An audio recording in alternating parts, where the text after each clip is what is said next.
One of the most anticipated showdowns in this year's World Athletics Championships will go down in the women's 100 meters, as we have the clashing of the greats this season, with Shericka Jackson from Jamaica running very consistently, Sha'Carri Richardson from the United States showcasing an amazing season, there's Marie-Josée Tallou from the Ivory Coast, who is still undefeated over the 100, and there's Shelly-Ann Fraser-Pryce, the greatest female sprinter of all time. Case closed, everyone. She is the GOAT right now, all racing in this year's World Championships, and it certainly looks like it will be an amazing showdown with an explosive World Championship final. These four are some of the most talented and greatest sprinters of all time on the women's side. However, I think it is very important to showcase a fifth challenger that might not just be able to make it to the podium, but she might come away with the whole thing because her 2023 season is unfolding with amazing greatness. And this athlete is Julien Alfred from St. Lucia. Now, throughout much of this season, she was one of the greatest, if not the greatest, collegiate athlete over the 60 meters, the 100 meters,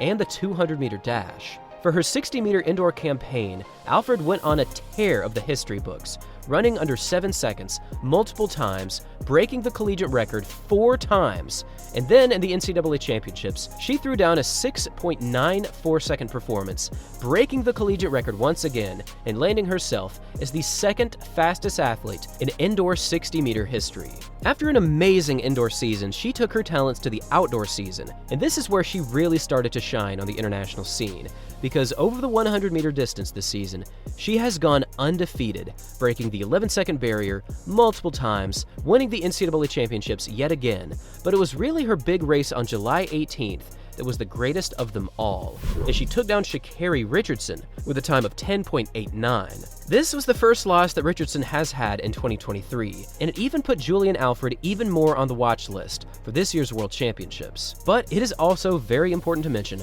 her 200-meter season, because all the way back on April 14th, she ran a time of 21.91, with a legal wind, by the way. And then for the NCAA Championships yet again, she went sub-22 in a big way, running a time of 21.73, which would have been a new collegiate record had the tailwind not been just beyond the allowable limit. Now, she has only lost one 200-meter race this season, and that was in this year's Diamond League meeting in Monaco, where she placed second with a time of 22.08, which is, again, a very impressive time over the 200-meter distance, but it just wasn't quite enough to catch the greatest 200 runner in the world right now, Shericka Jackson, who is certainly looking very strong and very consistent, and she's also the defending world champion, running a time of 21.45 in 2022. From her 60-meter amazing speed, to her 100-meter undefeated season so far, to her 200-meter season, which is also incredibly underrated, Julien Alfred is joining these big four as a big name